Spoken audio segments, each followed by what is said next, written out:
I'm sorry, can you repeat that? I asked, blinking like I didn't just hear my entire career get doused in gasoline and lit with a smug little matchstick smile. Evan didn't even look up from his tablet. Your numbers are unusual, he said, dragging out the word like it had dirt under its nails. Could be an anomaly. Maybe a backend patch someone else pushed. Either way, bonus eligibility requires sustainable metrics. Collective synergy, not solo outliers. There it was, the sentence that made my ears ring and my throat close up like a bad allergic reaction. 63% reduction in latency. Error rates down to single digits. 4 years of obsessive weekends, missed birthdays, and enough caffeine to stop a horse's heart, and this Red Bull-stained MBA just erased me with a phrase he read in an airport business magazine. Across the table, a few of the other execs looked down at their hands, their coffees. Anywhere but at me? One cleared his throat and said something about team alignment. I didn't hear it. I was too busy watching my Dignity pack its bags and sneak out the emergency exit. I stood up slowly, took off my badge, clean, deliberate, and set it down on the table like a poker chip. No raised voice, no snarky comeback, just a quiet end to a very loud betrayal. And hey, before we get too deep in this corporate horror show, if you're one of the 95% listening without hitting that little subscribe button or tapping like, come on, do it for the team. We may not get bonuses either, but it really helps us keep the lights on and the pettiness flowing. Anyway, the room was still silent when I walked out, not because I'd made a scene, but because I hadn't. And that scared them more. Let me rewind a bit. The system, my system, was a Frankenstein of legacy code duct taped together by 3 decades of interns, consultants, and people who'd long since moved on to better paychecks or padded resumes. When I got there, it was already on life support. No docs, no version control, just chaos and a bunch of Excel sheets with names like do not delete this one final V2. So I rebuilt it. Quietly. Methodically. The kind of obsessive that made HR politely suggest boundary setting workshops. While the rest of the department was busy playing agile charades and ordering lunch on the company card, I was buried in dependency maps and system calls at 2 a.m., debugging things no one else even knew existed. And I wasn't looking for glory. I just didn't want to live in daily fear of another 2-hour outage because some subroutine got cranky and took the whole billing module with it. But Evan didn't see any of that. Evan saw bullet points, headshots, his own reflection on Zoom calls. He was hired 3 months ago, fresh from some buzzword factory where disruption meant gutting every process that actually worked and replacing it with branded nonsense. First thing he did? Can the old team leads, renamed the dev squads to impact clusters, and started every meeting with a slide that said, let's go hunting, like he was auditioning for a leadership cult. When I showed him the report, complete with before and after load times, CPU metrics, user impact breakdown, he squinted like he was reading hieroglyphs. Feels a little isolated, he muttered. Did you run this through alignment protocol? What protocol? I asked. He smiled. Exactly, I knew then. Bonus wasn't coming. The recognition never arrived. The moment he read my name next to those stats, his brain filed me under threat. A system that worked too well in a woman who didn't ask permission to fix it. So yeah, I handed over the badge. No tantrum, no fight, just quiet clarity. Because what Evan didn't realize, what none of them had taken 5 minutes to ask, was that the system wasn't fixed by committee. It wasn't the result of synergy. It wasn't some magical patch someone else slipped in. It was mine. Built from memory, from muscle, from instinct honed through every midnight crash and early morning deploy. And more importantly, it lived in my head, not in Jira, not in Confluence, not in any pretty documentation portal that Evan could parade around during QBRs. When I walked out that door, I didn't just leave behind a job. I took the map, and I knew exactly what was going to happen next. By the time I pulled into my apartment complex that night, the story had already taken on a life of its own. Jennifer walked out, no notice, no handoff, no goodbye lunch, not even a LinkedIn update. Just whispers echoing through Slack threads and lukewarm texts that hit my phone like little digital shrugs. I sat in the driver's seat for a good 10 minutes, just watching the rain carve slow, greasy rivers down the windshield. Somewhere behind me, a neighbor's dog barked like the world was ending. Fitting. Inside, the apartment smelled like takeout and stress. My laptop was still open from the night before, a half-finished YAML file blinking back at me like it was confused we weren't at the office. Or maybe I was confused. You pour years into something, actual years, the kind that eat your 20s alive, and then it ends in a 5-minute meeting and a smirk. The first text that came in was from Raj, one of the backend guys I used to sync with on deployments. Heard what happened. Sorry, that's just messed up. 2 minutes later, wait, did you really not leave anything behind? Then Chloe from QA, so Evan said you quit cause you couldn't adapt to the new structure? I told him to shove it, for the record. Adapt. Cute word. Gets tossed around when people want to blame you for not playing dumb. But the one that stuck was from Mel, the only person who ever stayed late with me during system rollbacks. It just said, you built that thing from scratch, they'll all see. I stared at her message for a long time, not because it made me feel better, but because it reminded me why it hurt. I didn't just build the system. I was the system. Every cron job, every endpoint, every obfuscated variable name nested 10 levels deep in a function chain, that was me. I turned chaos into logic and logic into reliability. I didn't need Jira tickets to track what I already carried in my head like a second heartbeat, and now I had to let it go. So I did what anyone would do after being erased. I got to work. I started backing up my personal files, tax stuff, receipts, personal scripts, not work product. Nothing they could scream IP violation about, just the scaffolding of a life they clearly never saw as valuable. I shut down my remote access tunnels, deactivated my repo keys, revoked the one lingering admin token from a dev box no one had touched in 18 months. But then I hesitated. There was one old script, an ancient thing I wrote in my second month on the job. It wasn't fancy. Just a legacy watchdog that pinged critical services and left little breadcrumb logs in a secured sandbox directory. We used to call it Cerberus because if anything started acting weird, it barked. I opened the log file, line after line of green checkmarks, timestamped like a neurotic diary. OK authenticated heartbeat 2025 to 10 to 2802, 1704, and then one line nestled at the bottom in clean white text. Info auth expired. Redirection pending. I didn't write that message. Not recently anyway. It was part of an old test scenario I'd forgotten even existed. An internal joke, really. When the system couldn't validate the core architect's token after X days of inactivity, it triggered a cascading permission shift. A harmless little quirk, unless someone tried to override it. I closed the terminal, didn't touch a thing, just let it sit. That night, I slept like someone had pulled the batteries out of my anxiety. Not because I was okay, because I wasn't carrying it anymore. Let Evan spin whatever bedtime story he wanted. Unfit for collaborative leadership? Sure, let him believe it, but I knew the truth, and more importantly, the system did too. Evan strutted into the Monday morning stand-up like he'd just landed a SpaceX rocket with one hand and a latte in the other. He clapped his hands together. All right, team, fresh week, fresh structure. Jennifer's transition left a few things open-ended. But that's why we're here, right? To level up. Let's dive into mapping her infrastructure.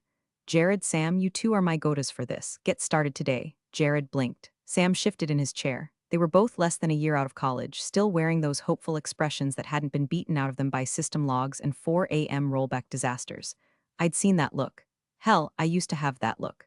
The two of them retreated to the war room, formerly known as Conference B, with whiteboards, sticky notes, and enough cold brew to drown a mongoose. 10 minutes in, Sam asked, "Where's the documentation?" Jared replied, "I thought it was in Confluence." They opened it. Two folders, one labeled skeleton and the other simply "Here be dragons." The contents: a few timestamp notes, references to internal scripts, and a variable list written in what looked like shorthand Latin. They tried following a naming convention. That was cute. Most of my variable names were practical but unorthodox. Echo Goblin, Subterrarium, Witchlock, don't ask, it made sense in context. But without the context, my context, it read like a deranged scavenger hunt from a paranoid AI. Even the comments were cryptic. Things like // if this breaks, yell it past me, I dare you. // feed the watchdog or it bites. // this isn't a bug, it's a dare. By noon, Jared looked like someone had just explained mortgages to him using interpretive dance. None of this makes sense, he whispered. Evan poked his head in. How's it going? Sam rotated his laptop to show him a dependency map that resembled a Jackson Pollock painting. We think this might be part of the load balancer logic, or maybe telemetry, or authentication. Honestly, we're not sure. Evan squinted, then waved dismissively. She overcomplicated everything. Classic lone wolf syndrome. We'll rewrite it better. Cleaner. Use standard modules, modernize the stack. Shouldn't take more than a sprint. They nodded because what else do you do when the man signing your paychecks is high on his own ignorance? But outside their little silo, in the quiet back alleys of the system, something else was stirring. You remember that script, Cerberus? It didn't just watch, it waited. Deep inside its belly was a calendar trigger tied to my employee credentials, specifically, a deferred lockout mechanism set to execute exactly 72 hours after final authentication expired. It wasn't malicious. It didn't delete anything. It didn't crash anything. All it did was revoke. Quietly, surgically, like a ghost turning the deadbolt from the inside. At 3:41 p.m. on Wednesday, the trigger executed. Several admin tokens were flagged dormant. Permissions on the Schema registry updated silently. A webhook pinged the monitoring channel, but no one noticed because it didn't fail. It just shifted. If you looked at the logs, really looked, you'd see a line, notice primary auth node realigned, authority object unset. But no one was looking. They were too busy drawing diagrams that looked like tech startup fever dreams, trying to reverse engineer logic that had never been written down because it lived in the calluses on my fingertips. And as the day wound to a close, Evan stood in the kitchen holding court with HR about Phase 2 onboarding, bragging about how he was going to trim the fat and streamline the dev org for speed. He didn't notice the two junior devs sitting silently in the war room. eyes glazed. Whiteboard now covered in question marks and doodles of flame engulfed servers. He didn't see Sam quietly Google what is an auth node, and he sure as hell didn't notice the logs whispering, line by line, that the system had just changed ownership. Not to someone new, but to no one. It started with a blip. That's how these things always start, like a single hiccup in a silent room, just loud enough to make someone glance up, and go right back to pretending everything's fine. Wednesday, 11:04 a.m. A routine sync between the billing subsystem and the internal audit ledger failed. No error message, just a lag, then another, then a dead stop. The pipeline that reconciled incoming invoices with vendor payouts simply didn't. The finance team logged a ticket, payment ledger discrepancies, manual validation required, harmless on its own. These things happened. Legacy quirks, right? By 11:37, someone from accounting was already calling IT, voice tight and annoyed. We're showing vendor overpays from last cycle. Something's off. Can we get eyes on the billing log? Sam and Jared scrambled. They located the billing module, or what they thought was the billing module, tangled in a web of nested triggers, abstracted logic, and a circular function chain that traced back to a shell script named Basilisk Pulse SH. Neither of them wanted to admit they had no idea what it did. After poking at it for 40 minutes and nearly triggering a failover loop, they called the ops manager. He patched it manually by bypassing the validation node entirely, a move that stopped the bleeding but killed the audit trail. Evan, naturally, blamed the code. He sent a breezy email to the C-suite before noon. Minor hiccup this morning, traced to an outdated module in the legacy codebase. We've got eyes on it, working on a full modernization sweep. Appreciate your patience as we push for scale. Not one mention of me, not that I expected it. At that exact moment, I was sitting cross-legged on the floor of my apartment, eating leftover Chinese straight from the box and staring at a job application portal on my laptop.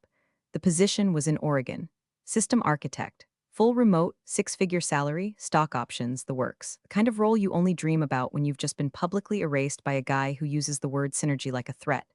I had the whole thing filled out. Resume uploaded, cover letter sharp as hell. All I had to do was hit send. My finger hovered over the trackpad, and then I stopped. I don't know why. Maybe it was inertia. Maybe it was bitterness disguised as hesitation. Or maybe I wasn't ready to walk away just yet, out of habit. Muscle memory more than anything, I opened a secure shell to the admin console. Not the company-issued dashboard they gave us after some compliance seminar. No, my console. The one I built after the third time our ops monitoring flatlined and no one noticed for 6 hours. Encrypted, unlinked, invisible to everyone but me. It opened like an old friend. The UI was brutalist, charcoal background, lime green text, no styling, just raw numbers. CPU load, memory usage, service pings, and at the bottom, the heartbeat line. It used to pulse steady, like a metronome. 4 beats per second, sharp and clean. Now, it pulsed slower, hesitant. 3 pause, 1. Something was wrong, not catastrophic yet, but wrong. I leaned back, eyes narrowing. They triggered the lockout, that much was clear. The core processes were still running, but on limited credentials. Think of it like a spaceship on backup oxygen. It'll fly, sure, but not forever. The script that had patched billing, it cut off the automated ledger reconciliation, which meant manual oversight, which meant human error, which meant someone would notice soon. I stared at the blinking cursor in the Job Application tab. I didn't hit send, not because I wanted to stay, but because I wanted to watch. There's a particular kind of freedom in bitterness, kind that makes you sip your tea a little slower while Rome burns down the block. I wasn't sabotaging anything. I just walked away, closed the door, turned off the lights, and they'd started swinging a hammer through the walls without checking where the wires ran. I closed the console, didn't log anything, didn't fix anything. Just let it pulse, slower and slower, like a body waiting for someone to notice the flat line coming. The first real crack came Friday morning, not in the system, that had already begun its slow descent into limping dysfunction, but in the glass fortress of ego that Evan had built around himself. An email came in at 7:12 a.m. from Michael Delacroix, our coup.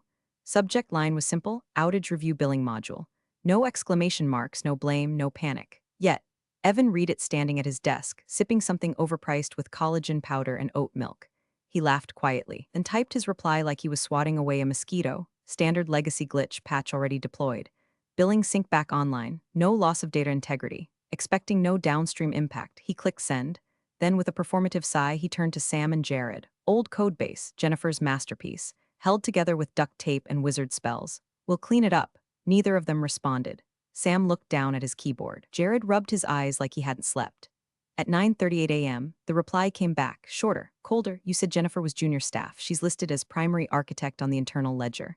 Why wasn't that flagged during her offboarding? Evan froze, read it twice, then again. The email hit like a brick to the solar plexus. Primary architect, internal ledger.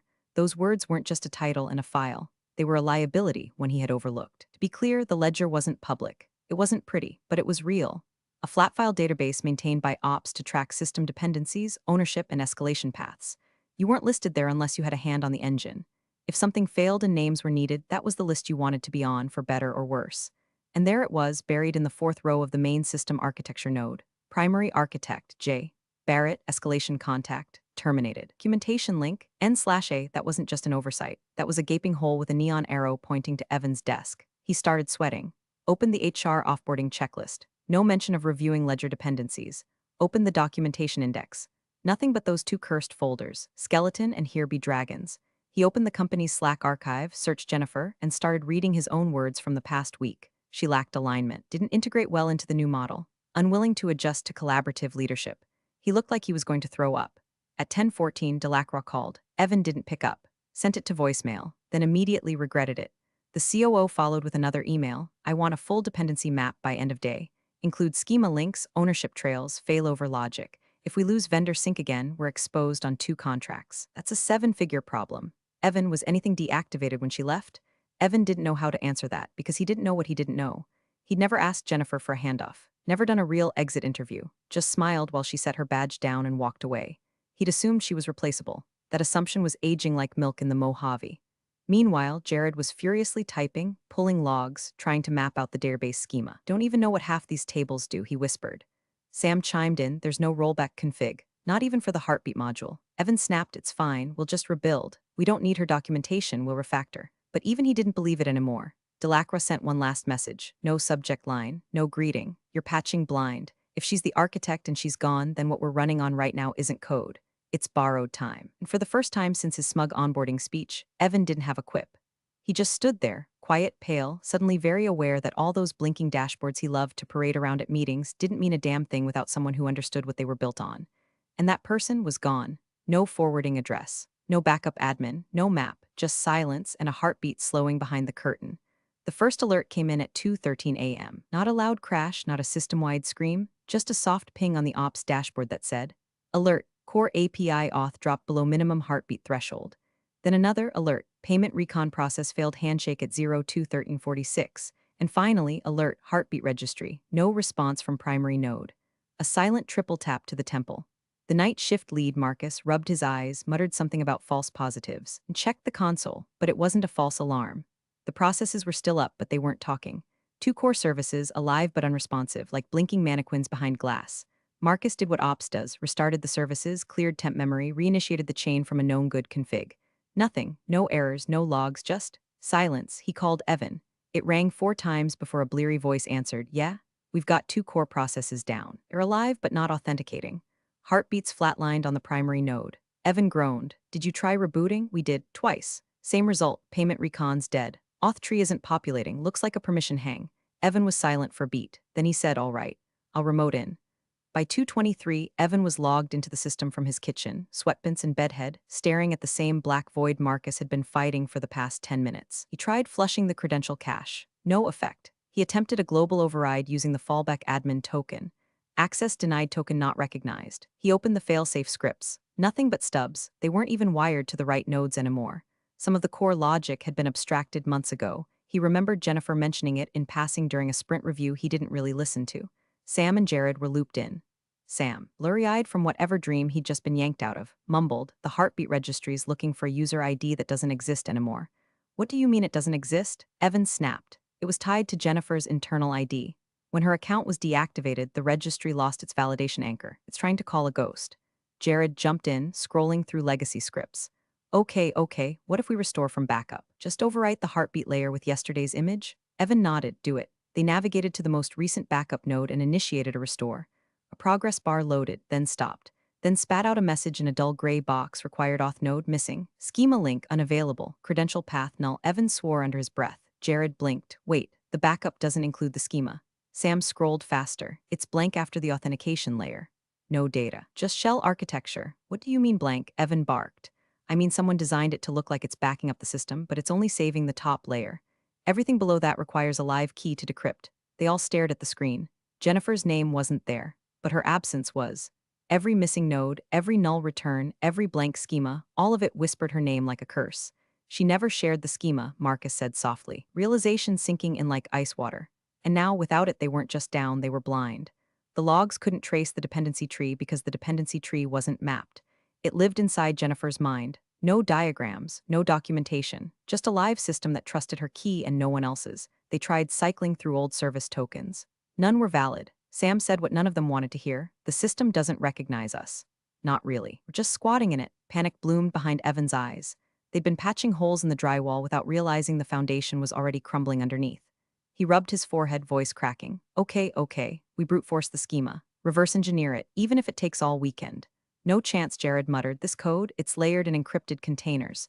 You crack one, the next layer requires a new key. It's recursive. Sam added, it's not just code. It's a signature. The system only trusted her. Evan leaned back in his chair, the hum of the server fans filling the silence. Somewhere something beeped. Another alert. Heartbeat paused, database disconnected. User access revoked. And all Evan could do was sit there, watching the pieces fall, realizing too late that the person he dismissed as a low-level engineer had been the architect of their entire universe. And she took the blueprints with her. By 4 a.m., the office looked like a crime scene that hadn't been taped off yet. Empty Red Bull cans littered the ops table like shell casings. Someone had unironically ordered pizza at 3:30, and it now sat half-eaten under the glow of a flickering monitor, grease soaking through a copy of the weekly deployment calendar. Jared was pacing, Sam had gone silent, and Evan, sweat-drenched and jittery, on his second call with a third-party dev shop he'd found through an old VC buddy. Yeah, we just need a team to patch in through the heartbeat gate. We lost the schema path, but the containers are stable. It's probably just an auth cascade, we need a clean bypass.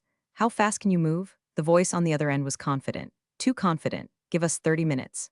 We'll drop in through an override protocol, run a shadow auth node, and repoint the dependencies. Done it a dozen times, Evan latched onto that like a drowning man to a broken oar. Do it. Bill whatever you need, just get it up. The team, contractors with usernames like Skunkworks Root and Bitefire77, VPN'd into the system like paramedics on cocaine. They didn't ask questions. They didn't even blink at the encryption layers, just went straight for the override hooks. Marcus muttered, "Is this even safe?" Evan barked back. Safe went out the window when Jennifer walked out. We're bleeding. We need this up before payroll triggers in 2 hours. The contractor sliced in, forcing synthetic credentials through the blocked schema nodes like battery acid through a rusted pipe. For a moment, it seemed to work. The heartbeat registry blipped back to life. A few green pings returned. Cheers, clapping. Evan exhaled like he'd just pulled the sword from the stone. See? Crisis averted. We just had to move fast. Agile thinking? That's why we need flexible orgs, he said to no one in particular, already mentally drafting the postmortem email he'd send to Delacroix before sunrise. Then came the beep, short, sharp, followed by a terminal window popping open across 3 workstations.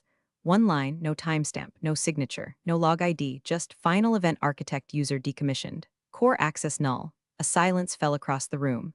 Sam stopped mid-sentence. Jared stared at the screen like it had just confessed to a murder. Marcus whispered, "What the hell does that mean?" No one answered. Then the lights flickered, not the physical ones, system lights, dashboards, admin consoles, real-time monitoring. One by one they stopped refreshing. Evan clicked his mouse. Nothing. Sam reached for the console, locked. Jared tried pulling up the service map. The screen froze halfway through loading, then black. One by one the systems dropped. Internal chat. Dead. Billing offline. Customer portals 404. Dev environments terminated. VPN disconnected. At exactly 5:04 a.m., the last heartbeat signal went flat. The core went cold. The system flatlined. Across the network, a silent auto-destruct. Not an explosion, a blackout. No corruption. No breach. Just absence. The kind of absence you only get when the thing holding everything together lets go. Sam said it again. Slower this time. What does it mean? Jared finally answered. It means she was the architect. He turned, eyes wide, and we just pulled her ID. No one moved. Even Evan didn't speak. The last thing the logs captured before access evaporated was a secondary message, barely a whisper in the noise, no failover path found. Core functions require trusted signature. The room was quiet, not calm, just stunned. Hollow, somewhere in the distance. A fan kept spinning inside a server rack that no longer had a purpose. The pizza box collapsed in on itself. And Evan, still gripping his now pointless laptop, just stared at the lifeless console, lips parted like he might say something to save himself. But what do you say when you've just erased the one person who wasn't replaceable? When you didn't just break the machine, you deleted the soul that ran it? No one had the answer. All they had left was silence, and a system that no longer remembered their names. At 6:12 a.m., the elevator dinged. No warning, no text, no on my way Slack message from someone halfway across the country. Just the sound of steel doors sliding open and the COO of the entire company, Michael Delacroix, stepping into a battlefield of glowing monitors, half-asleep developers, and the unmistakable smell of stale coffee and panic. He was still in his tailored slacks, but the shirt under his wool coat was wrinkled and untucked. His tie looked like it had been loosened in the car. His face, usually tanned and unreadable like a guy permanently negotiating a yacht deal, was ghost pale. He didn't speak right away, just stood there, scanning the room. Sam stood up slowly. Jared looked down at his shoes. Marcus held his tablet like it might deflect a bullet. Finally, Delacroix's voice broke the silence, low, hoarse but sharp enough to split bone. Tell me she wasn't the sole architect. No one answered, not because they didn't want to, because they couldn't. Jared tried. We thought there were backups, but everything past the heartbeat requires her signature. The schema's recursive. It folds back on itself unless you know the entry points. Sam added, voice cracking, and the backups don't restore without the original validation path. They look normal, but they're basically hollow shells. Delacroix walked slowly toward the ops table, where Evan sat stiffly with his hands clasped in front of him like a child waiting for detention. Did you know she was listed as primary? Delacroix asked, eyes locked on him. Evan opened his mouth, then closed it again. Finally managed a strangled, it wasn't in the official org chart. The org chart? Delacroix echoed, a twisted smile creeping onto his face. You think tech architecture lives in a PowerPoint? He turned to the war room whiteboard, covered in frantic scribbles and red string logic that made less sense by the hour. Walked over. Tapped the word someone had written in the corner, failover plan. Then he picked up a manila folder sitting on the edge of the table, the only folder no one had dared to open. Jennifer's. The one she dropped off with HR 2 days before leaving. No one had bothered to read it. It was passed around like a prop, assumed to be some polite offboarding checklist, maybe a W-2 and an exit interview form stapled together. Delacroix opened it. Inside, nothing, except a single sticky note, written in blue ink in the corner of an otherwise blank sheet. If you're reading this, it's already too late. He stared at it for a long time. Didn't move, didn't blink. Just stood there, the folder hanging open in one hand like a joke with no punchline. Then, finally, he sat down slowly into one of the ops chairs. Not the boss chair, not the ergonomic throne he normally occupied in the corner office. Just a basic plastic roller seat, like he didn't trust himself to stand anymore. He put the folder on the table, face down, and whispered, "We just lost the entire stack." No one breathed because they all knew what that meant, not just the systems down. Gone. The stack, the beating, breathing, modular core of the company's operations wasn't just unresponsive. It had rejected them. It had recognized Jennifer's departure as final. It had treated her deactivation like a power cut to the motherboard. And the worst part, it had done exactly what it was designed to do. Jennifer hadn't left a bomb. She'd built a vault. And when she walked away, she took the key and let the door seal shut behind her. Not malicious, not vengeful, methodical. Delacroix ran a hand through his thinning hair and looked at Evan one last time. You let her leave, he said, flat and cold. Without an interview, without a review, without a trace. Evan tried to speak. Failed. Delacroix didn't wait for an answer. He just leaned back in the chair, closed his eyes for a moment, and exhaled like someone coming to grips with the fact that the house they'd been living in for years had actually been balancing on one matchstick. And the match was gone. By 7:45 a.m., Legal had taken over the ops floor like a crime scene unit stumbling onto a body with a name tag. Two attorneys, one with a Bluetooth headset permanently embedded in his ear, the other clutching a notepad like a rosary, were firing off questions at Evan while IT attempted, for the fourth time, to mount a remote volume that no longer existed. Do we have her personal number? Did she sign any NDA post-separation? Where's her last known contact point? The HR director, visibly sweating through her linen blouse, muttered, We sent her a thank you email. She never replied. Legal flipped open a printed exit packet and scrawled something aggressively under the words employee exit interview declined. At 8:10 a.m., someone finally tried the most obvious thing. They picked up the phone and dialed. Jennifer's number, her old extension, rang twice. Then, the number you have dialed is no longer in service. They tried her cell. Same thing, not even voicemail, just absence. That's when Sam, bleary-eyed and running on nothing but vending machine coffee and raw dread, opened his laptop and checked LinkedIn. Her profile was there, updated. A new banner image, mountains, clean air, the kind of view you don't get from a WeWork conference room. Underneath her name, the headline now read, Jennifer Barrett, Remote System Architect Independent, and the location? Boulder, Colorado. She'd moved, started over, rebranded. No mention of the company, no passive-aggressive commentary. Just a soft re-entry into the world on her own terms, like she hadn't just dropped a billion-dollar enterprise into a digital black hole. Meanwhile, across the country, in a small coffee shop off Pearl Street, Jennifer sat at a window bar with a cup of black coffee and a chocolate croissant she'd finally taken the time to enjoy. Her laptop was open, but not for work. A soft guitar instrumental played in the background. Her screen showed a clean, empty desktop. No alerts, no bug reports, no Slack notifications, just peace. She took a sip, eyes half closed, watching the orange-pink sunlight melt across the Rockies like something sacred. Her phone buzzed once. Email, subject, Systems Architect Opportunity Equity and Signing Bonus. She didn't open it, she didn't need to. Another buzz, a voicemail transcription preview. From Michael Delacroix, COO Jennifer, if there's anything we can do to fix this, please. We didn't know. She stared at the screen. Her thumb hovered over the screen for a second, then she turned the phone off. No words, no revenge post, no justification, just silence. The same silence that had spoken volumes in that meeting room when she handed over her badge and walked away. The same silence that now echoed through every dead server, every locked-out console, every null return. The same silence that answered Delacroix better than she ever could. Because some things don't need a reply. Some lessons only come after the crash. The screen fades to black, and Jennifer? She just keeps sipping her coffee. You're the real MVPs of the office jungle. Thanks for watching. Smash that subscribe button, or the coffee pot might just forget your next brew.